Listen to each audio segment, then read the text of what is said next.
Corona lockdown సమయంలో ఒక మహిళ ఆపన్న హస్తాలు అందిస్తూ ప్రజల నిత్యావసరాలు తీరుస్తూ గల్లీ గల్లీ తిరిగి బాగోగులు తెలుసుకున్న కంటోన్మెంట్ వార్డు నెంబర్ 7 నాగినేని సరితతో మా ప్రతినిధి సురేష్ దండు ముఖాముఖి.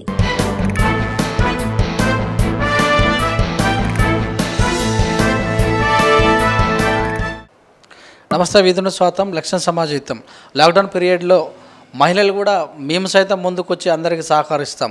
మరి మా డివిజన్లో ప్రజల్లో మా వార్డులో ప్రజలు ఇబ్బంది పడుతుంటే మేము మాత్రం ఇంటిలోనే ఎందుకుంటాం. మా నాయకుడు మా కేసీఆర్ పిలుపు మేరకు ప్రజాప్రతినిధులు అందరూ తరలి రావాలనే ఉద్దేశంతో ఆ మాట మీద మేమందరం బయటకు వచ్చి సహాయ సహకారాలు అందించాం అన్న వారిలో మరి మొట్టమొదటిగా నిలిచిన వారు కంటోన్మెంట్ 7వ వార్డు మహిళా ప్రెసిడెంట్ సరిత నాగనేని ప్రస్తుతం మనతోటున్నారు. వారు మరి లాక్డౌన్ పీరియడ్లో వార్డులో ఉన్నటువంటి అన్ని కాలనీలు తిరుగుతూ ప్రజలకు మరి క్వారంటైన్ గురించి వివరిస్తున్నారు. మరి వారితో ఈరోజు మన ముఖాముఖి. నమస్తే మేడం. నమస్తే సార్. కరోనా వచ్చింది, చాలామందిని సహాయకాల కోసం ముందుకెళ్ళిన వాళ్ళు ఉన్నారు. రాజకీయాలు పక్కన పెడితే అన్ని రకాల ప్రజలకు హెల్ప్ చేశారు. మరి మీ యొక్క రాజకీయ జీవితంలో ఈ యొక్క పీరియడ్ ఎలా అనిపించింది? ఇట్లాంటి పరిస్థితి ఎప్పుడూ రాలేదండి. అంటే నాకంటే పెద్ద వయసు వాళ్ళు కానీ చిన్న వయసు వాళ్ళు ఎవరూ గమనించలేదు. అసలు ఇట్లాంటి దుస్థితి ఎప్పుడూ రాలేదు. కరోనా వైరస్ అనేది ఒక వైరస్ వస్తుందని చెప్పి ఈ వైరస్లో ఉద్యోగాలు చేసుకోకపోవడం కానీ ప్రజలు బయటికి రాకపోవడం కానీ ఈ రవాణా సంస్థ ఏదైనా ఆగిపోతుందని ఎవరు ఊహించలేదు. ఎందుకంటే కొన్ని తుఫాన్లు వచ్చిండొచ్చు, ఈ చెట్లు పడిపోవడం అట్లాంటివి ఎన్నో జరిగినాయి. తుఫాన్లు అవి ఇవన్నీ మనం భూకంపాలు చూసినాం. కానీ ఇట్లాంటి వైరస్ వచ్చి వైరస్ వల్ల ఇబ్బందులు పడతామో, తినడానికి తిండి లేకుండా అవుతుంది అని ఎవ్వరు అనుకోలేదు. ఈవెన్ ప్రభుత్వాలు కూడా ఎట్లా అయిపోయినాయంటే పని చేపించలేని పరిస్థితి. ఆర్థికంగా ఎంత ప్రభుత్వాలు కూడా చాలా లాస్లో ఉన్నాయి. అట్లాంటి టైంలో పేద ప్రజలు తినడానికి తిండికి బాధపడకుండా ఉండాలని చెప్పి మన ముఖ్యమంత్రి కేసీఆర్ గారు చాలా మంచి నిర్ణయం తీసుకొని ప్రజాప్రతినిధులందరికీ ప్రజలకు సేవ చేయదలసిన అందరికి ఒక పిలుపునిచ్చి వారు మా ముందుండి మమ్మల్ని ముందుకు నడిపించినందుకు చాలా సంతోషంగా ఉంది. మేము కూడా ఎట్లా అంటే పబ్లిక్ సర్వీస్ ఇది మేము పేదలకు ఏదో మా వల్ల కలిగింది మేము పెడుతున్నామని అనుకున్నామే కానీ ఇదేదో మేము గొప్పగా పనిచేస్తున్నాము అని అనుకోలేదు. ఎందుకంటే మన పక్కన ఎవరున్నా కానీ తినడానికి లేదు అంటే ఇంట్లో ఉన్నది కూడా తీసుకొచ్చి పెట్టే అంత మంచి సంస్కృతి మనది భారతదేశ సంస్కృతి. అట్లాంటప్పుడు మన చుట్టుపక్కల ఉన్న వాళ్ళు ఉద్యోగాలు లేవు, కూలీనాలు చేసుకుంటారు, ఇళ్లల్లో పని చేసుకుంటారు. కొంతమంది అయితే ఇళ్లల్లో పని చేసుకొని వచ్చి అప్పటికి పిల్లలకు అక్కడి నుంచి తీసుకొచ్చి పెట్టేవాళ్ళు కూడా ఉంటారు. అట్లాంటి టైంలో వాళ్ళకి పని లేకపోయేసరికి ఆ పిల్లలకు వాళ్ళు అన్నం ఎక్కడి నుంచి పెడతారు, వాళ్ళు పిల్లలు ఎట్లా ఇదిగుంటారు, మళ్ళీ వాళ్ళు బయటికి రాకూడదు. ఇట్లాంటి పరిస్థితులు అన్నీ చూసేసరికి నాకు కొంచెం బాధ అనిపించింది. ఎందుకంటే అందరూ చేస్తున్నారు సేవ, మన వంతు సహాయం మనం కూడా చేయాలి. ఇట్లాంటి దుస్థితి ఎప్పుడు రాలేదు. కాబట్టి మనం పబ్లిక్లో కొంచెం ప్రజలకు మనతోని అయినంత వరకు మనం సేవ చేయాలన్న ఉద్దేశంతో నేను బయటకు వచ్చినాను. మా వార్డ్ 7 ఇది కంటోన్మెంట్ కాన్స్టిట్యున్సీ. మా ఎమ్మెల్యే సాయన్న గారు కూడా చాలా మంచి సేవా కార్యక్రమాలను చేపట్టిండ్రు. వారు మనకు కనిపించలేదని ఒకటి ఉద్దేశం ఉంది అందరికీ పబ్లిక్, కానీ ఆయనే మొత్తం ఇక్కడ మొత్తం కంటోన్మెంట్ కాన్స్టిట్యున్సీలో ఏ కార్యక్రమం జరిగినా కానీ టీఆర్ఎస్ పార్టీ నాయకులు చేసిన ప్రతి కార్యక్రమానికి ఆయన వెనుక ఉన్నాడు. ఆయన ప్రోత్సాహంతోనే మేము ముందుకు నడిచినాము. ఏ డివిజన్ పోవాలన్నా ఎక్కడ పోవాలన్నా అమ్మ మీరు ఇక్కడికి వెళ్ళండి, వీళ్ళకు పబ్లిక్ సర్వీస్. ఎందుకంటే ఆయనకు అడుగడుగున ప్రతి భాగము ఇక్కడ ఆయనకు అవగాహన ఉంది కంటోన్మెంట్ గురించి. ఆయన 5 సార్లు ఎమ్మెల్యేగా గెలిచిండ్రు. ఇక్కడ నుంచి ప్రతి మనిషిని కూడా పేరుతో పాటు గుర్తుపడతారు ఆయన. అట్లా గుర్తుపట్టిన వ్యక్తి ఏ వాడైతే ఎట్లెట్లు ఉంటుందని చెప్పి వెనకాలండి మీరు సర్వీస్ చేస్తున్నారు, బాగా చేస్తున్నారు, ఇటు వెళ్ళండి, వీళ్లకు పని పెట్టండి, వాళ్ళకు పెట్టండి అని మాకు చెప్పడము, మేము కూడా ఆయన సహకారంతో వారు కూడా ఎన్నో విధాలుగా మాకు సహాయం చేసిండు. మేము వెళ్తున్నాము, పబ్లిక్కు చెప్తున్నాము దూరంగా ఉండండి, పని చేయని పరిస్థితి మీకు వచ్చింది, ఇట్లాంటిది ఎప్పుడు రాలేదు. కానీ మీరు అర్థం చేసుకొని మంచిగా మీరు లాక్డౌన్ని పాటిస్తున్నారు, గవర్నమెంట్కి ఒక మంచి రెస్పెక్ట్ ఇస్తున్నందుకు గవర్నమెంట్ కూడా మీకు ఒక ఉద్దేశం ఏంటంటే పబ్లిక్ ఉపవాసం ఉండదు, ఒక్కోళ్ళు కూడా ఆకలితో ఉండొద్దు అని మా లాంటి వాళ్ళని పంపించడము, మేము వచ్చి మాకు సర్వీస్ చేయడం మా అదృష్టం. అది మేము సర్వీస్ చేయడం కూడా అనుకొని చెప్పడం జరుగుతుంది. మేము వెళ్తున్నాం కూడా, అట్లా పబ్లిక్లో వెళ్ళినాము. అట్లా సేవా కార్యక్రమాలు జరుగుతున్నందుకు చాలా మంచిగా అనిపించిందండి. కానీ ఈ కరోనా వైరస్ ఒకటే మనని భయపెట్టింది, ఇప్పటికి కూడా అదే భయపెడుతున్నది. మరి ఏం జరుగుతుంది అనేది తెలియని విషయాలు అవన్నీ. కానీ ప్రజలకు మాత్రం ఒకటి విజ్ఞప్తి ఏం చేస్తున్నామంటే సోషల్ డిస్టెన్స్ పాటించండి, ఎక్కడికన్నా వెళ్ళండి, అవసరం ఉందనుకుంటేనే బయటికి వెళ్ళండి, అవసరం లేని చోట మనకు ఇప్పుడు నేను పోవాలి ఖచ్చితంగా అనుకుంటే వెళ్ళండి, లేదు వద్దులే ఊరికేనే తిరుగుతామంటే మాత్రం అది మంచిది కాదు, బయటికి రాకండి. వీలైనంత వరకు చిన్న పిల్లల్ని కానీ పెద్దవాళ్ళని జాగ్రత్తగా చూసుకోండి, పిల్లల్ని మాత్రము బయటికి వెళ్ళనివ్వకండి. స్కూళ్ళు లేవు, హాయిగా ఇంట్లో చేతులు శుభ్రంగా కడుక్కునేటట్టు వాళ్ళ పరిశుభ్రత మీరు చూసుకుంటూ నీట్గా ఇల్లు కానీ ఈ డిస్ఇన్ఫెక్టర్స్ క్రిముల నాశనం క్రిములు అట్లాంటి లిక్విడ్స్ వాడుకుంటూ ఇంట్లో శానిటైజర్స్ వాడండి, మాస్కులు పెట్టించండి పిల్లలకి. ఇంట్లో కొంచెం జ్వరం ఉన్నా దగ్గున్నా అది మనమే కొంచెం వాటిని తగ్గించేటట్టు ట్రై చేయండి. వెంటనే హాస్పిటల్కి వెళ్ళి అక్కడున్న వైరస్కు బలి కాకుండా ఇంట్లోనే ఉండి ఏం చేయండి అంటే పిల్లలకి జ్వరం వచ్చింది మీరు ఏం చేస్తారు, మామూలుగా అయితే వాళ్ళకు వేడి నీళ్ళు తాగిస్తున్నారా, లేకపోతే అప్పట్లో మనము బాగా జిందా తిల్స్మత్ అని చెప్పి ఒకటి వాడేవాళ్ళం, గొంతు దగ్గు నొప్పులు ఉంటే, లేకపోతే ఉప్పు నీళ్ళతో గొంతుని క్లియర్ అట్లాంటివి ఏమన్నా ఉన్నాయా చూడండి, తగ్గుతుందా లేదా. చాలా తీవ్రంగా ఉంటే మాత్రము వెంటనే హాస్పిటల్కి వెళ్ళండి, వాళ్ళకున్న ప్రాబ్లమ్ని మీరు సాల్వ్ చేయడానికి ట్రై చేయండి. కానీ అంతేగాని ఊరికేనే ఏదో ఒక చిన్న దాన్ని పట్టుకొని మీరు హాస్పిటల్ కానీ బయటికి కానీ తిరగకండి. ఇక్కడ ఎవరితో మాట్లాడినా సోషల్ డిస్టెన్స్ పాటించండి. ఇంట్లో వాళ్ళకు కూడా సోషల్ డిస్టెన్స్లోతోనే ఉంటే మంచిదని మా ఉద్దేశం అండి. చాలా చక్కగా అవేర్నెస్ కార్యక్రమం స్టడీ చేశారు, చాలా చక్కగా చెప్పారు. పోతే మరి మీరు ప్రజాప్రతినిధులు వస్తుంటారు పోతుంటారు, అందులో ఎవరన్నా ఉండొచ్చు, వారికి మిమ్మల్ని కలిసేటప్పుడు వచ్చేటప్పుడు అవేర్నెస్ ఎలా చేస్తున్నారు, మీరు బయట ఏం శానిటైజేషన్ చేసుకోమంటున్నారు? మేము ఫస్ట్ ఎవరైనా వస్తున్నారండి, ఇప్పుడు మేము ఏంటంటే ఇంట్లలో ఉండే వాళ్ళని ఉండు అని చెప్పడానికి కూడా మేము బయటికి రావాల్సిన పరిస్థితి ఉంది. ఇప్పుడు అందరూ ఇళ్లల్లో ఉంటే కాదు, కొన్ని పనులు ఉన్నాయి. ఇప్పుడు మనకు ఏంటంటే డ్రైనేజీలు కానీ సమస్యలు ఉన్నాయి, ఎలక్ట్రిషియన్ సమస్యలు, స్ట్రీట్ లైట్స్ సమస్యలు ఉన్నాయి, అట్లనే డ్రింకింగ్ వాటర్ ప్రాబ్లం ఉంది, లో ప్రెషర్స్ ఉన్నాయి. ఇట్లాంటి సమస్యలు ఉన్నప్పుడు పబ్లిక్ ఏం చేస్తున్నారంటే ఎవరి దగ్గరికి వెళ్తే బాగుంటుంది, ఎక్కడ తగ్గుతుంది, ఎక్కడ మాకు ప్రాబ్లం సాల్వ్ అవుతుంది అని బయటకు వస్తున్నారు. అట్లా వాళ్ళు రాకుండా ఉండాలంటే వాళ్ళ సమస్యల కోసం మనమే బయటికి వెళ్ళాలి. కాబట్టి మేము వస్తున్నాం బయటికి. మా వల్ల అంటే మాకు ఒక పొజిషన్ ఉంది, మేము చేయాలి అని కాదు. సమస్య ఏదున్నా కానీ మనకు ఒక ఉద్దేశం ఉందనుకోండి, ప్రజలకు మనం ఏదైనా హెల్ప్ చేయాలి, మనం ప్రజల సమస్యలు పట్టించుకొని తిరగాలనుకుంటే ఎవరైనా చేయొచ్చు ఇది. అట్లాంటప్పుడు మేము ముందుకొచ్చి చిన్న సమస్యలు ఉంటే అవి మేమే సాల్వ్ చేపిస్తాం. మాకు మంచిగా డిపార్ట్మెంట్స్ అందరూ బాగా సహకరిస్తున్నారండి. నిజంగా చెప్తున్నా, అన్ని డిపార్ట్మెంట్ వాళ్ళకి నేను హృదయపూర్వకంగా వాళ్ళకు థ్యాంక్స్ చెప్తున్నాను. ఎందుకంటే అందరూ బాగా హెల్ప్ చేస్తున్నారు, అన్ని డిపార్ట్మెంట్స్ మాకు కంటోన్మెంట్ కాన్స్టిట్యున్సీలో మా ఎమ్మెల్యే గారు కానీ అందరూ. అయితే ఇట్లాంటి టైంలో వాళ్ళు బయటికి రాకుండా ఉండాలి. ప్లస్ మా ఆఫీస్కి వచ్చి ఎవరన్నా ఇట్లానే వస్తుంటారు సడన్గా, మేము ఎంత దగ్గరికి పోయినా కానీ వాళ్ళకి ఏదో ఒక సమస్య కనిపిస్తుంది, వచ్చేస్తారు.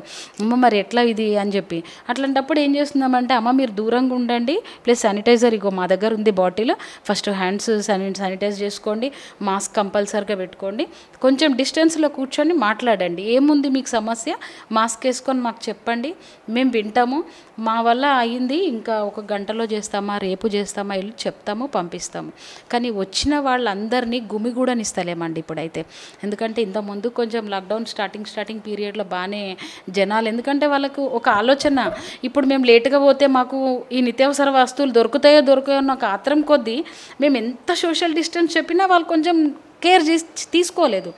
బట్ ఇప్పుడు అట్లా కాకుండా ఆ నిత్యావసర సరుకులు వాళ్ళు పనులు చేసుకుంటున్నారు, లాక్డౌన్ మ్యాక్సిమం తీసేసిండ్రు, కాకపోతే సోషల్ డిస్టెన్స్ బాగా ఉంది కాబట్టి వాళ్ళకి ఏం చెప్తున్నామంటే, మీరు వర్క్ ఏదైతే ఉందో అది చెప్పండి, మేము కూడా తీసుకొస్తున్నాము, ఆ పని చేపిస్తున్నాము, సోషల్ డిస్టెన్స్ మాత్రం కంపల్సరీగా పెడుతున్నామండి పబ్లిక్లో.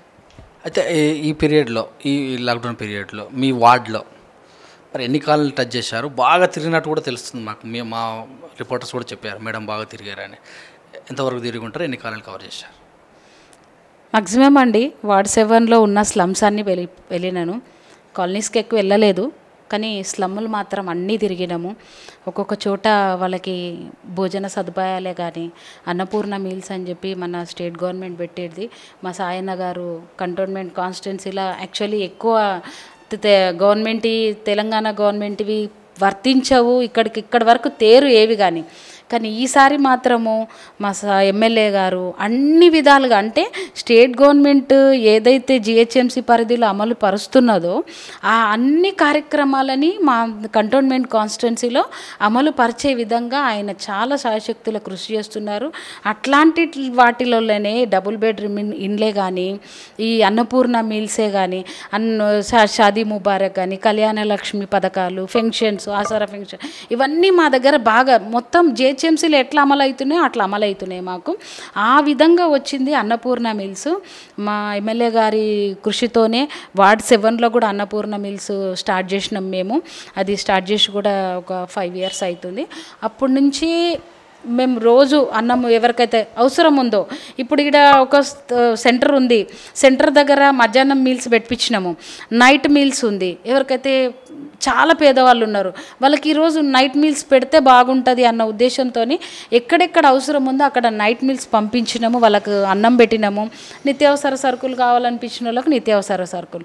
కానీ అన్నీ మ్యాక్సిమం మొత్తం వార్డ్ 7లో అన్ని స్లమ్స్కి వెళ్ళినామండి. అన్ని స్లమ్స్కి వెళ్ళి వాళ్ళకున్న సమస్యలు, వాళ్ళకి ఏంది, వాళ్ళకి కావాల్సింది చూస్తూనే ఉన్నామండి. అప్పుడు మీ యొక్క వార్డులో రేషన్ షాపులు ఏమైనా ఉన్నాయా? ఉంటే వాటి యొక్క పంపిణీ ఎలా జరిగింది? రేషన్ షాప్స్ ఉన్నాయండి. మొత్తము వార్డులో ఎక్కడెక్కడ రేషన్ షాప్స్ ఉన్నాయో అక్కడ అన్నీ బాగా పంపిణీ జరిగింది మంచిగా. అంటే ఎట్లా అంటే సోషల్ డిస్టెన్స్ ఎట్లా గవర్నమెంట్ చెప్పిండ్రో, రేషన్ షాప్ వాళ్ళు కానీ, రేషన్ ఇన్స్పెక్టర్స్ కానీ వచ్చి ఇక్కడ కూర్చొని సోషల్ డిస్టెన్స్ పెట్టి ఎంత వాళ్ళకి ఎన్ని రైస్ గవర్నమెంట్ ఇవ్వమన్నారో, ఎంత ఇవ్వమన్నారో అంత కంప్లీట్గా వాళ్ళకి ఇవ్వడం జరిగిందండి. లేని వాళ్ళకు కూడా రేషన్ కార్డ్ లేదు అన్న వాళ్ళకి, మైగ్రెంట్స్కే కాకుండా మన దగ్గర ఉన్న పీపుల్స్ కూడా చాలామందికి రేషన్ కార్డ్ లేదు, కొంతమందికి పోయింది, వచ్చింది కూడా అది క్యాన్సల్ అయింది. అట్లాంటి వాళ్ళకు కూడా రేషన్ షాప్లో ఎవరన్నా రేషన్ మాకు ఎక్కువ ఉంది వద్దులే మాకు ఇంత అనుకున్న వాళ్ళవి కూడా రేషన్ తీసి వాళ్ళకి ఇవ్వడం కూడా జరిగింది. వాళ్ళు కూడా చాలా సంతోషంగా ఉన్నారు. ఎందుకంటే అమ్మ మాకు 100 కిలోలు వస్తున్నాయి, మాకు 6 కిలోలే చాలు, కానీ 12 కిలోలు ఇస్తున్నారు మన కేసీఆర్ గారు. కానీ ఇట్లాంటి పరిస్థితులలో మనకెందుకు ఎక్కువ అనుకున్న వాళ్ళు చాలామందే రిటర్న్ ఇచ్చిండ్రు. ఆ రైస్ మేము ఎవరికైతే మన దగ్గర ఉండి కార్డు లేదో వాళ్ళకు కూడా ఇప్పియడం జరిగింది. వాళ్ళు కూడా ఆ విధంగా సంతోషంగానే ఉన్నారండి. ఇంకొకటి మైగ్రెంట్స్కి అయితే మన ఎంఆర్ఓ గారు మాధవి మేడం గారు ఇక్కడ బాగా చూసుకున్నారు.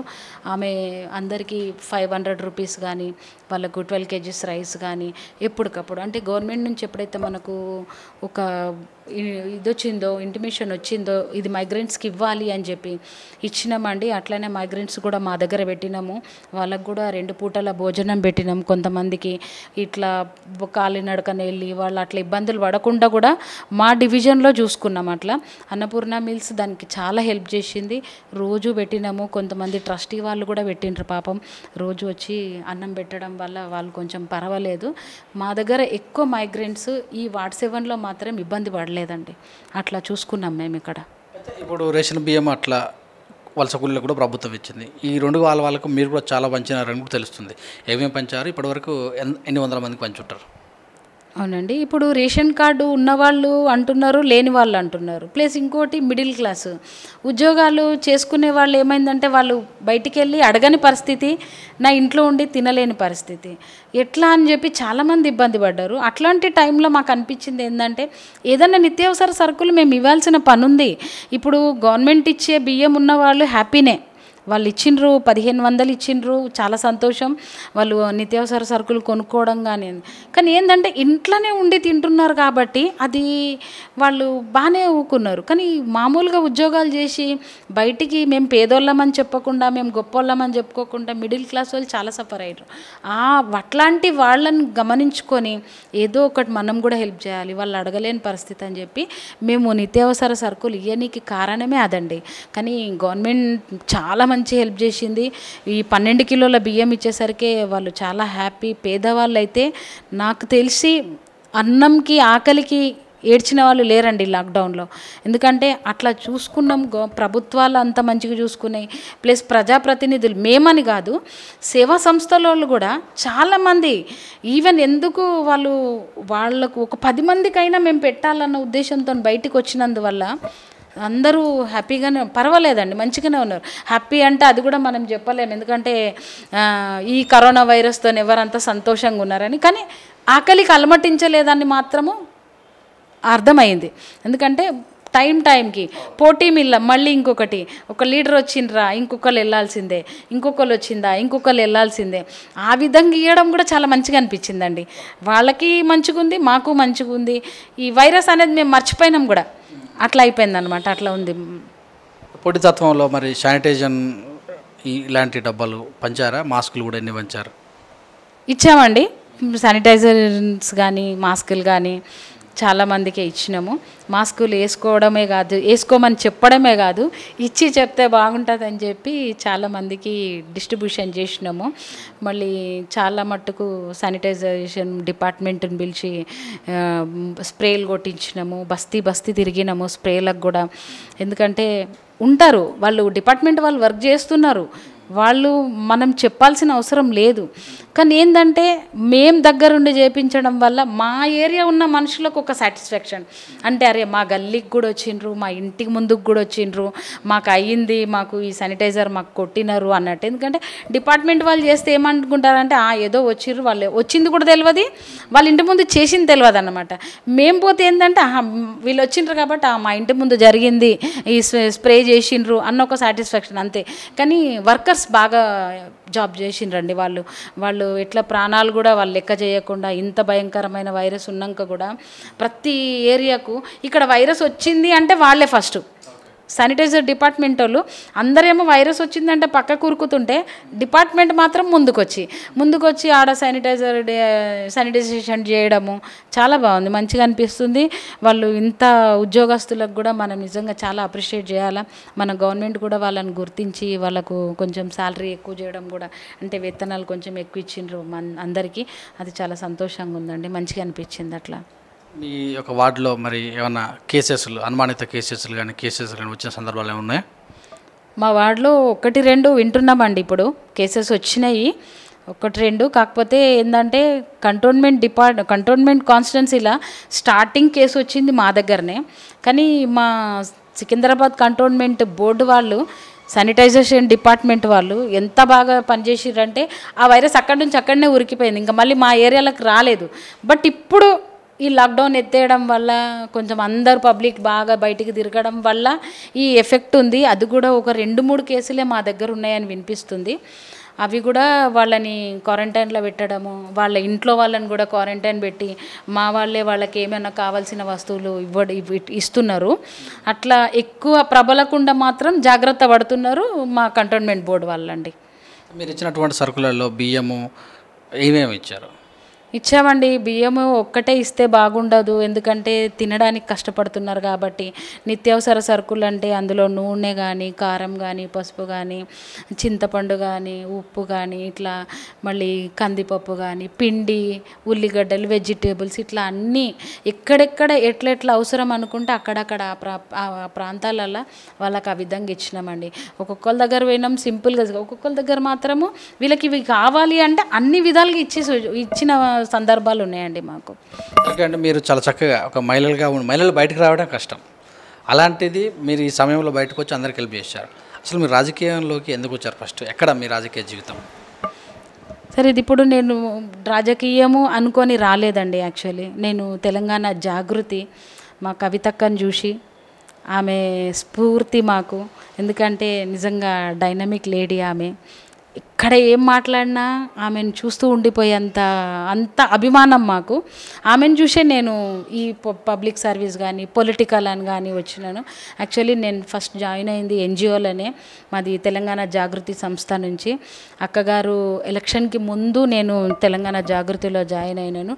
తెలంగాణ రాష్ట్ర సమితి ఏర్పడింది దానికి ముందు ఒక నెలల ముందే నేను ఇక్కడికి రావడం జరిగింది తెలంగాణ జాగృతిలోకి.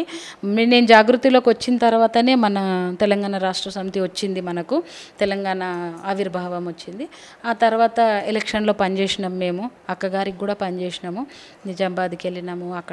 అక్కడ నుంచి ఆమెను చూసిన తర్వాత అనిపించింది, అరే ఒక పొజిషన్, ఒక పదవి అనేది ఉంటే మనం ఏమన్నా చేయగలుగుతాం, మనకు ఉండొచ్చు. అంటే ఇప్పుడు నాలాంటి మహిళలు ఎంతోమంది ఉన్నారు, ఇళ్లలో పిల్లల్ని ఫ్యామిలీని చూసుకుంటూ ఉన్నారు. వాళ్ళందరూ ఏమనుకుంటారంటే మనకు అవుతుందా మన వల్ల, మనకు ఎవరు సపోర్ట్ చేస్తారు, మనం పోయినా వేస్ట్. కొంతమంది ఉంటారు ఏదో చేద్దాం అనుకుంటారు, మధ్యలోనే ఆగిపోతుంటారు. కానీ ఇప్పుడు నాకున్న ఉద్దేశంతో ఏంటంటే, మరి నాకు అది కవిత మేడంని చూసి వచ్చిన ఆలోచననా మరేందో తెలియదు, కానీ పబ్లిక్ సర్వీస్ అనేది గత 6 సంవత్సరాల నుంచి ఒక్కరోజు కూడా నేను ఎప్పుడు ఎక్కడ వెనుకకు తిరిగింది లేదండి. నా వల్ల ఎంతవరకు అయినా ఏ చిన్న పనైనా కానీ నేను దాని శ్రద్ధతోని, అరే ఇది నా దగ్గరకు వచ్చింది, నేను ఈ సమస్య నేను తీర్చాలి, నేను ఖచ్చితంగా దీనికి కావాలనుకున్నప్పుడు నేను ముందుకు పోయినానండి. దానికి తగ్గట్టు నాకు దారి దొరికినట్టు నిజంగా చెప్తున్నాను. మా ఎమ్మెల్యే గారు ఎప్పుడైతే టీఆర్ఎస్ పార్టీకి వచ్చిండ్రో అప్పటి నుంచి ఇంకా కొంచెం ధైర్యం వచ్చింది, మనం ఏమైనా చేయగలుగుతాం, ఏదన్నా చేయాలి. వాళ్ళు కూడా మంచి సపోర్ట్ చేసిండ్రు. కవిత మేడం కూడా బాగా సపోర్ట్ చేసింది. తెలంగాణ జాగృతి నుంచి ఈ కంటోన్మెంట్ కాన్స్టిట్యున్సీ పదవి ఇచ్చిండ్రండి నాకు జాగృతి నుండి. ఇంకా అప్పటి నుంచి బతుకమ్మ పండగలే కానీ ఇవన్నీ చేస్తున్నాం. అయితే ఇక్కడ గమనించింది ఏంటంటే, మహిళలు ఇళ్లలోనే ఉండడానికి కారణం ఏంటంటే పురుషాధిక్యం ఎక్కువ ఉండండి. ఎక్కువ ఏంటంటే జెంట్స్ ఎప్పుడు కానీ పొద్దున్న లేచిండ్రా 6 గంటలకు కూడా బయట నిలబడచ్చు, కానీ ఒక మహిళకు సాధ్యం కాదు. వాళ్ళు రాత్రి 12 గంటల వరకు బయట ఉండొచ్చు, కానీ మహిళకు సాధ్యం. అందుకని ఏం చేస్తారంటే, అరే ఒక మహిళా లీడర్ ఉందనుకో, ఆమె వెంబడి మనం పోలేము, ఉండలేము, తిరగలేము, ఆమె ఎందుకులే అనుకుంటారు. కానీ ఒక ఇల్లు చక్కదిద్దిన మహిళ ఒక వార్డన్ కానీ, ఒక ప్రాంతంని కానీ, ఒక బస్తీని కానీ, ఒక ఏరియాని కానీ అక్కడ మంచి చేస్తుంది అనుకుంటే మాత్రం ఖచ్చితంగా చేస్తుందండి. మగవాళ్ళు పని ఉన్నా లేకున్నా బయట తిరగవచ్చు, కానీ ఆడవాళ్ళు పని ఉంటేనే బయటకు వస్తారు, ఆ పని సక్సెస్ చేసుకొని ఇంట్లోకి వెళ్తారు. అది ఆడవాళ్ళకు ఉన్నది. ఒకటి ఆడవాళ్ళని ముందుకు తీసుకురండి. ఒకటి కేవలం పిల్లల్ని కని పెంచే తల్లి ఎంత బాగా ఒక కుటుంబాన్ని చూసుకుంటుందో ఈ సమాజాన్ని కూడా అంత మంచిగా చూసుకుంటుందని నేను నమ్ముతున్నాను. ఫర్ ఎగ్జాంపుల్ నేనే ఉన్నాను, నేను ఇంట్లో కూడా చూసుకుంటుంటాను, బయట కూడా వస్తుంటాను. బయట వచ్చిన ప్రతి పని అందరు అనుకోవచ్చు ఈమెకి ఇంత ఇంట్రెస్ట్ ఏంది, ఈమె ఎందుకు ఇన్వాల్వ్ అవుతుందని, కానీ అది నా శ్రద్ధనే, నేను చెయ్యాలి, ఖచ్చితంగా చేస్తాను, అట్లా ఉంటుంది అన్నమాట. ఏ పనన్నా కానీ వదిలేయను దాన్ని, అది కంప్లీట్ కావాలి. దానికి అందరూ సహకరిస్తున్నారు నాకైతే ఇప్పటివరకు అయితే. మనం అనుకున్నంత మాత్రాన పనులు కావాలని ఏం లేదు, కానీ డిపార్ట్మెంట్లు వాళ్ళు కానీ మా ఎమ్మెల్యే గారు కానీ ఈ విధంగా మాకు సపోర్ట్ చేయడం అనేది నిజంగా మా అదృష్టము. కానీ ఒక పదవి ఉందంటే మాత్రము నిజంగా ఏదన్నా చేయగలుగుతామండి. ఇట్లాంటి శ్రద్ధ ఉన్నవాళ్ళు ప్రతి ఒక్కళ్ళు వాళ్ళకు ఒక పదవి అనేది ఉండాలని చెప్పి అనుకుంటున్నాను. మహిళలు మాలాంటి వాళ్ళని చూసి ఇంకా ముందుకు రావాలా. నేను కవితక్కని చూసి ముందుకు వచ్చిన, అట్లా కవితక్కని చూసి ఎంతోమంది మహిళలు ముందుకు వస్తున్నారు, కానీ వాళ్ళ మధ్యలో ఆగిపోతున్నారు. ఆగిపోకుండా ఇట్లనే కంటిన్యూ కావాలా. మన సేవలు అవసరం, మన పిల్లలకే కాదు, మన పక్కనున్న పిల్లలకు కూడా మన సేవలు అవసరం అని మనం ఆ విధంగా సేవ చేయడం కూడా మన అదృష్టం. అది అందరికీ రాదు. వచ్చిన వాళ్ళు దయచేసి వదులుకోకండి. అట్లనే ప్రతినిధులకు కూడా కానీ, మన తెలంగాణ గవర్నమెంట్కే కానీ, మా కంటోన్మెంట్ కాన్స్టిట్యున్సీ మా ఎమ్మెల్యే గారికి కానీ ఒక వినతి ఏంటంటే, మహిళలని ముందుకు తీసుకురండి. మహిళల వల్ల చాలా కార్యక్రమాలు జరుగుతాయి, చాలా పనులు జరుగుతాయి. అన్నీ మగవాళ్ళతోనే అని ఏం లేదు, ఆడవాళ్ళు కూడా చేయగలుగుతున్నారు, ఇప్పుడు చేస్తున్నారు. ఆ శ్రద్ధ, ఆ భక్తి అనేది మీరు గమనించండి, వాళ్ళకు కూడా అవకాశం ఇవ్వండి. నేనైతే అదే అనుకుంటున్నాను. నాకు ఒకరోజు లేకపోతే ఒకరోజు అవకాశం వస్తుంది, నేను ఇంకా మంచిగా చేయగలుగుతాను. నాకు ఏ పదవి లేనప్పుడే నేను ఈ విధంగా పబ్లిక్ సర్వీస్లో ఉన్నాను. నన్నంటూ ఇప్పుడు చాలామంది గుర్తిస్తున్నారు. మరి ఈమె దగ్గరకు వస్తే అసలు నా దగ్గరికి ఎట్లా వస్తారంటే మా ఇంటి మనిషి అన్నట్టే వస్తున్నారన్నమాట జనాలు. నువ్వు కొత్త ఏం కాదమ్మా, మా ఇంట్లో మనిషివే కదా అన్నట్టుగా. అట్లుంటే మంచిది కదండి. ఏ సమస్య అయినా మేము సాల్వ్ వాళ్ళు చెప్పుకోవడానికి కూడా బాగుంటుంది, మేము వినడానికి చేయడానికి కూడా బాగుంటుంది. కొంతమంది మగవాళ్ళ దగ్గర పోవాలంటే అక్కడ 4 మగవాళ్ళు ఆఫీస్లో ఓరు ఆడవాళ్ళు, కానీ ఒక ఆడామని ఒక ఆఫీస్లో కూర్చుందంటే ధైర్యంగా లోపలికి వస్తున్నారు, వచ్చి ఏంది వాళ్ళ సమస్య అనేది చెప్తున్నారు. అమ్మ పిఎస్ అంటారు, పోలీస్ స్టేషన్ అంటారు, అదంటారు ఇదంటారు. కానీ అంటే అరే మీరు ఎందుకు భయపడుతున్నారు, మేము ఉన్నాం కదా. మేము అట్లాంటిది వస్తుందంటే ఇంకా ధైర్యంగా ఉంటారు. అందుకని కొన్ని అక్కడక్కడ ఆగడాలు కూడా ఆపేసినాం మేము, ఎవరెవరు మేమేం చేస్తున్నారు అనే దాని గురించి. అట్లా ఆడవాళ్ళు ఉన్న చోట కూడా కొంచెం ధైర్యంగా ఉంది, పబ్లిక్ కూడా బాగుంది, ఆడవాళ్ళతో కూడా చాలా పనులు అవుతాయి, మంచిది. ఇంకా ఆఫీస్లో పోగానే ఒక నాయకురాలే మహిళ కూర్చుంది అక్కడ, మేము ఏదన్నా చెప్పుకోవచ్చు అన్నట్టుగా ఇది ఈ విధంగా అయితే మహిళలు చాలా స్ఫూర్తి పొందాలండి. చాలామంది ముందుకు రావాలా. మాకెందుకులే అని అయితే వదలొద్దు. మాకెందుకులే అనుకుంటే సమాజం ఇట్లనే ఉంటుంది. మనకు కావాలి అనుకుంటే మాత్రం సమాజాన్ని మనం ఏ విధంగానన్నా మంచి చేయగలుగుతాం, మార్చగలుగుతాం అని అయితే నాకు అనిపిస్తున్నది. ఇంకా కూడా భ్రూణ హత్యలు, వరకట్న వేధింపులు, ఇంకా చంపేయడాలు ఇలా జరుగుతూనే ఉన్నాయి. ఇలాంటి మీ దృష్టికి వచ్చినప్పుడు అనిపిస్తుంటుంది. చాలా బాధ అవుతుందండి. ఎందుకంటే ఇప్పుడు అంతా సైన్స్ టెక్నాలజీ అంటున్నారు, అందరూ సోషల్ మీడియా అంటున్నారు. ఇంత టెక్నాలజీ పెరిగిన తర్వాత కూడా ఆడపిల్లలు వద్దనుకుంటున్నారు. ఆడపిల్లలు వద్దనుకోనికి మాత్రం ఒకటి నాకు అనిపిస్తుంది ఏంటంటే, ఆడపిల్లల మీద ప్రేమనే అనిపిస్తుంది నాకు. ఎందుకంటే పుట్టిన తర్వాత వాళ్ళకి రక్షణ లేకుండా పోతుంది. వాళ్ళని ఎప్పుడు ఏం జరుగుతుంది, వాళ్ళు ఏ విధంగా హత్య చేయబడతారా, లేకపోతే ఏం జరుగుతుంది వాళ్ళకి అనేది భయం అయిపోయింది పేరెంట్స్కి. నన్ను అడిగితే అసలు ముఖ్యంగా తల్లుల కంటే ఎక్కువ ఆడపిల్లల్ని తండ్రులే ప్రేమిస్తున్నారండి. చాలా అభిమానం. ఒక తండ్రికి ఒక బిడ్డ ఎంత ఇష్టం అంటే వాళ్ళ అమ్మని ఎంత ఇష్టపడతాడో బిడ్డని అంత. అట్లాంటి బిడ్డకి ఏమన్నా జరిగిందంటే భయపడుతున్నారు. ఆ భయాన్ని వాళ్ళు వద్దనుకుంటున్నారేమో అనిపిస్తుంది నాకైతే ఒక్కొక్కసారి. ఎందుకంటే అట్లా జరుగుతున్నాయి. ఎంత అని కళ్ళల్లో పెట్టుకొని చూసుకున్నా కానీ ఈ ఎక్కడి నుంచి వస్తున్నారో ఆ మృగాలు మన చుట్టుపక్కల అయితే వాళ్ళకి అనిపించారు. కానీ అది ఆ టైం ఎట్లా వస్తుందో ఏమొస్తుందో తెలియదు. పరమ రాక్షసులు బయటకు వస్తున్నారు. ఆ రాక్షసత్వం చూపించేసరికి మొత్తం ప్రపంచాన్ని గడగడలాడించేస్తారు. ఆ విధంగానే భయపడుతున్నారు.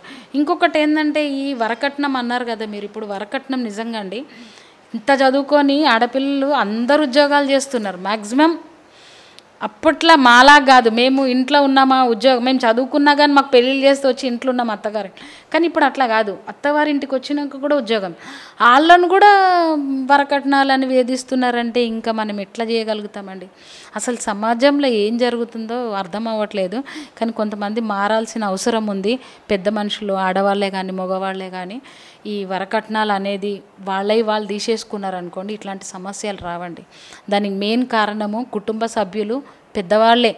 వద్దు మాకు ఈ కట్నము అన్నారంటే పిల్లలు ఎవరన్నా కానీ కట్నం లేకుండా పెళ్ళిళ్ళు చేసుకుంటారు.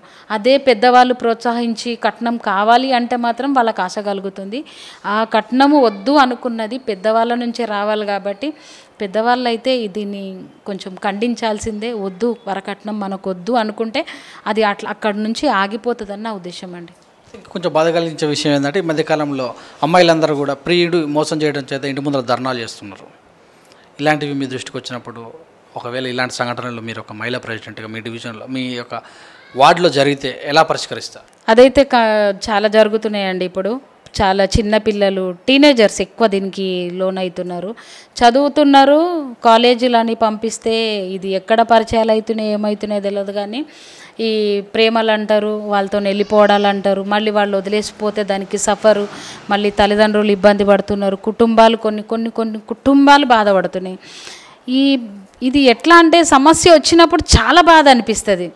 అరే నిన్న మొన్న హాయిగా స్కూల్కి కాలేజీకి వెళ్ళిన పిల్లకి ఏంది సమస్య, ఎందుకు ఇది అంటే కొంచెం ఉంటుంది కదండి. వయసుతో పాటు వాళ్ళు మెచ్యూర్డ్ మైండ్ కాదు కాబట్టి ఇట్లాంటి ఆలోచనలు వస్తాయి.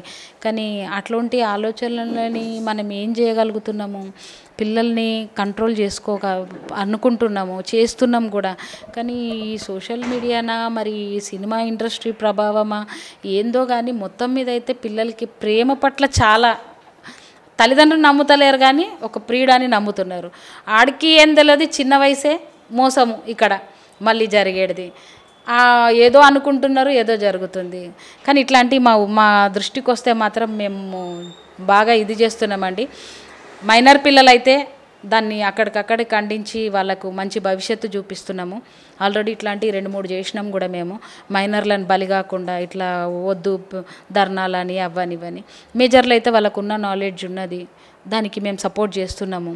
వాళ్ళకు కంపల్సరీ న్యాయం జరగాలి అని చెప్పి. మైనర్లు అయితే అక్కడికి ఖండించి వద్దు బాగుండదు, చదువుకోండి, తర్వాత మీరు మెచ్యూర్డ్ మైండ్ అయిన తర్వాత మీకు ఎట్లా కావాలనిపిస్తే అట్లా మేమున్నాం, మీ పేరెంట్స్ కాకుండా మేమున్నాం, మీకు అట్లాంటి దారి చూపించడానికి అని చెప్పి చెప్తున్నాము. మేజర్లు అయితే వాళ్ళకి మేము సపోర్ట్ చేస్తున్నామండి. అది అన్యాయాన్ని మేము ఎప్పటికీ సహించము. అట్లాంటి జరిగితే చూస్తూ కూడా ఊకోము. కంపల్సరీగా మేజర్లకు సపోర్ట్ చేస్తాము. అట్లాంటి అన్యాయాలని మేము దూరం చేస్తున్నామండి, కొట్లాడుతున్నాం దానికోసం అని చెప్పి. తప్పు, ఇది రాంగ్, ఇట్లా చేయడము అని చెప్పి మా వల్ల అయిన సహకారం మేము అందిస్తున్నాం వాళ్ళకి, కుటుంబాలకే కానీ పిల్లలకే కానీ. అత్తగా ఉన్నప్పుడు కోడలను బాధ పెట్టించే మహిళలు ఇప్పుడు ఆ ట్రెండ్ మారిపోయింది. అత్తను చూసుకొని కోడలు. కొంతమంది చెప్తుంటారు మామగారిని అమ్మగారిని తీసుకువెళ్ళి మామగారిని అత్తగారిని తీసుకెళ్ళి ఓల్డ్ గేమ్లో పెడదామని. మాకు కనుక అమ్మ తల్లిదండ్రులు ఉంటే మేమేమో ఇంట్లో పెట్టుకునే వాళ్ళు అన్నట్టు చెప్తుంటారు. ఈ విషయంలో మీరు ఎలాగా? అంటే ఉద్యోగం చేస్తున్నారు కాబట్టి చూసుకోలేమన్న ఉద్దేశంతో పెడుతున్నారేమో కానీ మ్యాక్సిమం అందరు లేరు కదండి ఓల్డేజ్ హోమ్లలో. ఓల్డేజ్ హోమ్లో ఉన్నారు అంటే వాళ్ళకి డబ్బులు బాగున్నాయి ఫస్ట్ మాట.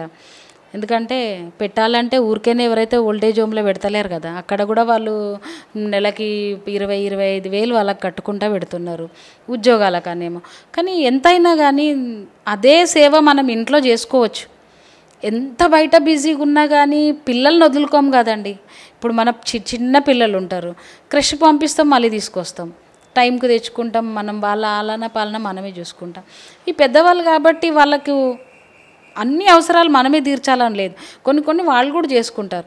కాకపోతే అట్లా వృద్ధాశ్రమంలో పెట్టడము మంచిది కాదు పద్ధతి.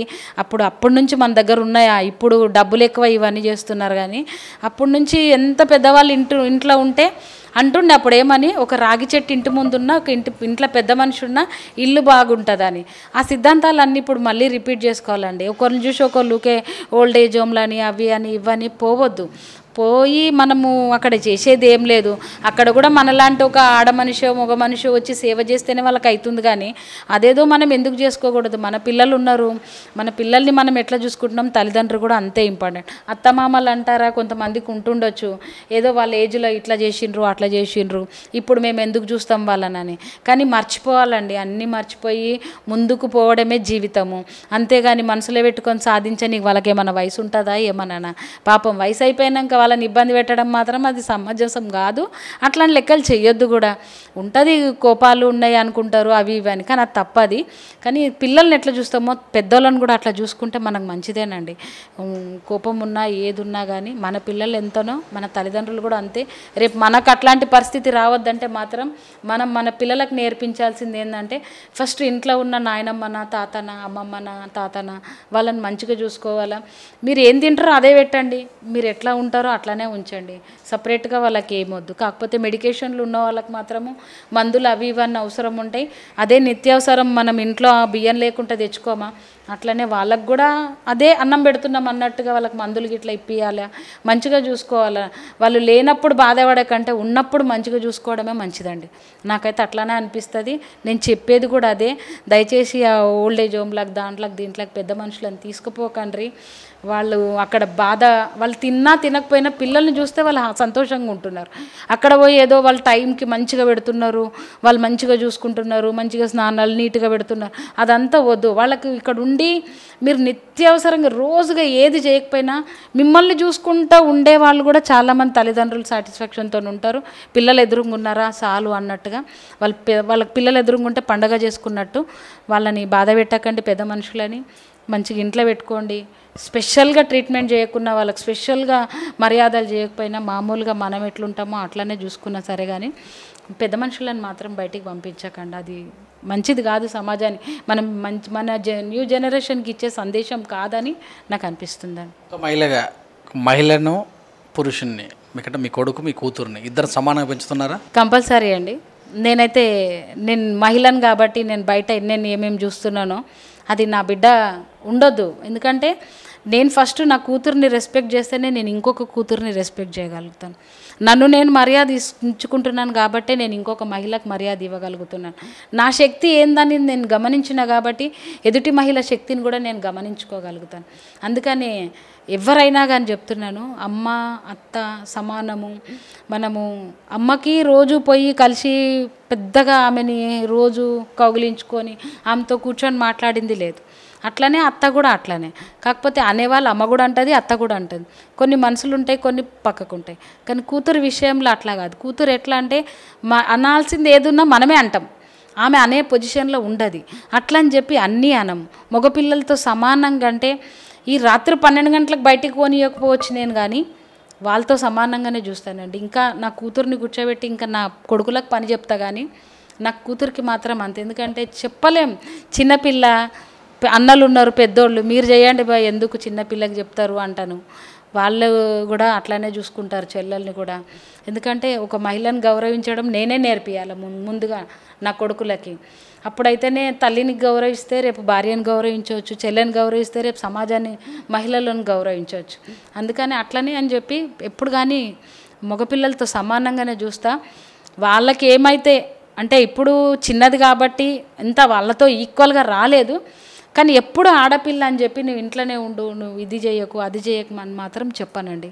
ఆమె ఏది చేస్తానో నాకు సంతోషమే, నేను చేపిస్తాను. యాక్చువల్లీ చివరగా చాలామంది యువత సిగరెట్లకు కానీ మద్యానికి చూస్తూనే ఉన్నారు. మన వైన్ షాప్లో ఓపెన్ అయినప్పుడు దాదాపు యువ రక్తమే ఎక్కువ క్యూలలో ఉన్నది. మరి మీరు ఒక డివిజన్ మహిళా ప్రెసిడెంట్గా ఇలాంటి సంఘటనలు మరి మీకు ఉత్పన్నం అవుతే ఎలా సందేశం ఇస్తారు? మగపిల్లలకి ఈ సిగరెట్ తాగడము ఇవన్నీ అలవాట్లు కొంతమందికి అయితే మ్యాక్సిమం చెప్పాలంటే ఫ్యామిలీ పరంగా అలవాటు అవుతున్నాయండి. ఫ్యామిలీలో వాళ్ళ ఫాదర్ని చూసి కానీ వాళ్ళ చుట్టాలను చూసి కానీ స్టార్టింగ్ వాళ్ళు ధైర్యం చేయడానికి కారణం మాత్రం కుటుంబపరమే. సమాజం తర్వాత విషయం. ఎందుకంటే సమాజం అంతకుముందులాగా లేదు.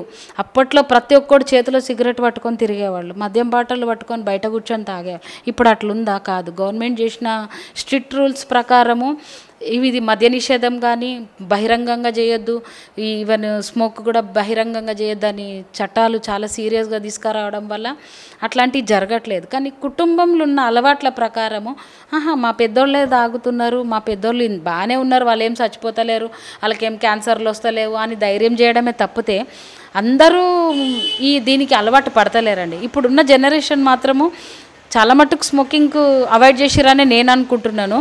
ఈ తాగడాలు కూడా ఏంటంటే ఇంతసేపు ఈ మన హైటెక్ సిటీ జాబులని హైటెక్ జాబులని చేయడం వల్ల ఈ వీకెండ్స్ వాళ్ళకు హాలిడే రావడం వల్ల ఏదో టైంపాస్ అనుకుంటున్నారు. కానీ తాగడాలు మాత్రం కొంతమంది ఉన్నారు, చాలా టార్చర్లు పెడుతుండ్రు. అందరు చెప్తుంటారు అన్యాయం చేస్తున్నారు మీరు, ఈ తాగుడు బంద్ అయిపోయినరా అని. కానీ ఏం చేయగలుగుతామండి? తాగుడు బంద్ చేస్తే మొన్న చూసిరు కదా లాక్డౌన్లో ఎంతమంది పిచ్చోళ్ళు అయ్యారు. అదొక ప్రాబ్లం. మళ్ళీ అది కూడా మాకే చెప్తారు, మా ఆయనకు మందు లేక పిచ్చి పిచ్చిగా చేస్తున్నాడు అక్క, మా కూతురు మా అక్క ఇట్లా చేస్తుంది, కొంచెం అంబులెన్స్కి ఫోన్ చేయరా. అవన్నీ చూసినాం మేము మొన్న లాక్డౌన్లో. కానీ ఎంతైనా కానీ కొంచెం భయంగా ఉండాలండి. న్యూ జనరేషన్ మాత్రము ఇట్లాంటి వాటికి దూరంగా ఉంటేనే మంచిది. కొన్ని పాటించాల్సిన అవసరం ఉంది. సోషల్ మీడియాని ఎంతసేపు దేనికో వాడకుండా మంచి మంచి మెసేజ్లు కూడా ఉంటాయి సోషల్ మీడియాలో, ఆ మెసేజ్లు చూడాలా. ఒక యువత తలుచుకుంటే సాధించలేనిది ఏదీ లేదని చెప్పి వివేకానంద స్వామి చెప్పిండు. అట్లా ఆ స్ఫూర్తి తీసుకొని యువత ఏదన్నా చేయొచ్చండి. కాకపోతే వాళ్ళు మరి ఎందుకు పట్టించుకోకుండా ఉన్నారో, పిల్లల్ని మనం ఏ విధంగా మోటివేషన్ చేయడంలో వెనకడుగు వేస్తున్నామో అవ్వట్లేదు. కానీ యువత చాలా మట్టుకు మాకెందుకులే అన్న నిర్లక్ష్య ధోరణితో ఉన్నారు. ఈవెన్ ఆరోగ్యం ఖరాబ్ అవుతుందని కూడా ఇప్పుడు మీరు చెప్పినట్టు సిగరెట్లు తాగడాలు అంటున్నారు. అట్లా అది వద్దు అని మనం చెప్తున్నా కానీ వాళ్ళకి వినిపించటం లేదు. కానీ మనం అవేర్నెస్ తీసుకురావాలండి. ఇంకా ముందుకి ఇంకా బాగా చేయాలి. దానికి మీ మీడియా వాళ్ళు కూడా సపోర్ట్ చేయాలా. ఇప్పుడు ఏ ప్రోగ్రాం వచ్చినా ఫస్ట్ ఒకటి మీరు ఇప్పుడైతే తంబాకు లాంటి భయంకరమైన వీడియోస్ చూసి చాలామంది అవాయిడ్ చేస్తున్నారు. అట్లనే ఈ డ్రింకింగ్ కూడా మనం ఒక మంచి మెసేజ్ ఫస్ట్ ఇచ్చిన తర్వాత మనం ఏదన్నా మాట్లాడాలి. అరే బాబు ఇది తాగితే ఇంత డేంజర్ అవుతుంది, కుటుంబాలు నాశనం అవుతున్నాయి, ఊరు వాడలే కాకుండా దేశం అల్లకల్లోలం అవుతుంది. పేదలైతే చాలామంది సఫర్ అవుతారు. నిజంగా మద్యం ధరలు పెంచితే ఏమవుతుందో తెలియదు. కానీ తక్కువ ధరలు ఉన్నాయనా మరి ఏందా ఇట్లా ఇంతమని తాగి సతాయించడము. ఒక కుటుంబమే కాదు, దాంట్లో ఉన్న ఒక లొకాలిటీ కూడా బాధపడుతుంది. ఒకళ్ళు వచ్చి తాగి నొల్లి చేస్తున్నారు అనుకోండి, మనం అందరం సఫర్ అవుతూనే ఉన్నాం కదా. అందుకనే దీనికి మాత్రం అనుకుంటున్నాం మేము ఏదో ఒకటి చేయాలి. తాగండి వద్దని అనట్లేదు, మీకు కష్టం ఉంది అది ఉంది అనుకుంటే తాగండి వద్దనం. కానీ ఒక లిమిట్స్ అనేది పెట్టుకోండి. అది కుటుంబం పెద్దల్ని మార్చితే పిల్లలు కూడా మారుతారని అనుకుంటున్నాము. ఇప్పటికైతే అలవాటు ఉన్న వాళ్ళు మాత్రం కొంచెం ఈ వైరస్ ఉన్నన్ని రోజులు బాగానే లాక్డౌన్ బంద్ ఉన్నన్ని రోజులు మానేసిండ్రు, అదే కంటిన్యూ చేసుకొని పిల్లలకు మంచి మెసేజ్ ఇవ్వండి. తాగే వాళ్ళకైతే నేను అదే చెప్పాలనుకుంటున్నాను. వద్దు ఇంకా అలవాట్లు, ఇప్పుడు లాక్డౌన్ పైసలు లేవు, ఈ వీటికి తీసుకుపోయి పెట్టే కంటే ఊకున్నది నిమ్మలం కదా. నెల రోజులు లేరు ఉన్నారు, ఏదో పిచ్చి అన్నారు అదన్నారు ఇది తగ్గిపోయింది కదా. అట్లనే కంటిన్యూ అయితే మంచిది. ఇంకా అది మంచి టైం వచ్చింది మానిపోవడానికి, మార్చుకోవాలని మనస్ఫూర్తిగా అయితే కోరుకుంటున్నానండి. ఇట్లాంటి విజ్ఞానం పెరిగే కొద్దీ, టెక్నాలజీ పెరిగే కొద్దీ విడాకులు కూడా పెరుగుతున్నాయి. అక్రమ సంబంధాలలో భారీ ఎత్తున భార్యను భర్తను చంపడం, భర్త భార్యను చంపటం ఇలాంటివి కూడా జరుగుతున్నాయి. మరి ఒక ప్రజాప్రతినిధిగా వీటికి ఏ సొల్యూషన్ చెప్తారు? విడాకులు అంటే చదువుకున్న వాళ్ళు ఎక్కువైపోయినరండి. చదువుకొని వాళ్ళకు బాగా నాలెడ్జ్ ఉంది కాబట్టి ఏమనుకుంటున్నారంటే సమానత్వం ఇంకొకటి, దానికి తోడు సమానత్వం ఇవ్వకపోవడం వల్ల ఇద్దరు ఉద్యోగాలు చేసినా, ఇద్దరు సరి సమానంగా సంపాదించినా కానీ భార్యకు విలువలు దక్కుతలేవు. కొంతమందికి భర్తలకు కూడా విలువలు దక్కుతలేవు. భార్య చేతిలో భర్త, భర్త చేతిలో భార్య చులకన చేసుకుంటూ పోతే మరి విడాకులు జరగకపోతే ఏం జరుగుతాయండి? అప్పట్లో ఎంత ఉన్నా భర్త వాల్యూ భర్తకు ఉండేది, భార్య వాల్యూ భార్యకు ఉండేది. ఒక భర్త బయట మంచి గౌరవం పొందిందంటే భార్య కూడా అంతనే లెవెల్లో ఇంటికి ఒక మహారాణిలాగా చూసుకునేవాళ్ళు. ఆమె ఆజ్ఞ లేనిది ఏది చేసేవాళ్ళు కాదు. ఇప్పుడు అట్లా కాదు. సోషల్ మీడియా బాగా చూపిస్తున్నారు కదా అని చెప్పి నేను ఒకటి చేస్తే నువ్వు ఇంకా దానికి డబ్బులు చేస్తే బాగుంటుందేమో, ఒక లైక్ పెరుగుతుందేమో, ఒక ఇది షేరింగ్లు పెరుగుతాయి అని వీటిని ఎట్లా ప్రచారం చేసుకుంటారు అంటే వాళ్ళకి వాళ్ళే ఓవర్ యాక్షన్స్. అవి చూసిన వాళ్ళు కూడా బాధపడుతున్నారు, అదే ఏం జరుగుతుంది ఆడోళ్ళ మధ్య మగోళ్ళ మధ్య అని చెప్పి. కానీ భార్యాభర్తలను ఎవరైతే గౌరవించుకుంటారో అక్కడ ఇట్లాంటి విడాకులు లేవు. ఇవి ఉన్నాయంటే మరీ హై లెవెల్ అనుకుంటా నేనైతే. ఎక్కువ విడాకులు జరుగుతున్నాయి ఈ స్లమ్స్. మా దగ్గర చిన్న చిన్న ఫ్యామిలీస్ నడిచి మిడిల్ క్లాస్ ఎక్కువ లేవండి ఈ విడాకులు అనేది. కానీ కొంచెం జాగల మగపిల్లలు కొన్ని విషయాలల్లో ఆడపిల్లల్ని మోసం చేస్తున్నట్టుంది. వాళ్ళకి హెల్తీగా బాగలేకపోయినా కానీ వాళ్ళు హెల్త్ పరంగా ఏదో ఒకటి అక్కడ పెళ్ళిళ్ళు చేసుకోవడము, పిల్లల్ని వదిలేయడం, ఇది అన్యాయము. ఇది మాత్రము దీన్ని మనం బాగా బయటికి తేవాలా. ఇది ఇక్కడ అందరు చెప్పుకోలేకపోతున్నారు. ఆడపిల్లలు కూడా ఎందుకమ్మా విడాకులు అంటే ఏంది అనేది చెప్పుకోలేకపోతున్నారు. ఏమంటే విడాకులు, అరే ఆడపిల్లని అంటున్నారు. అక్కడ ఈమె పెళ్లి చేసుకుంది ఎందుకు, విడాకులు తీసుకుంటుంది ఎందుకు, కానీ అక్కడ ముఖ్యమైన విషయం ఏమైనా బయటికి తెస్తలేరు. అట్లాంటివి కొన్ని జరుగుతున్నాయి. అది తల్లిదండ్రులు గమనించుకోవాలి. మగపిల్లల తల్లిదండ్రులు పిల్లలకు పెళ్ళిళ్ళు అవసరం అనుకున్నారా చేయండి, లేదా ఊరుకోండి.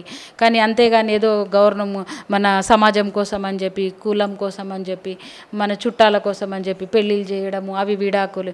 ఇవి ఈ మధ్యలో జరిగే విడాకులు మాత్రం ఇందుకే జరుగుతున్నాయండి.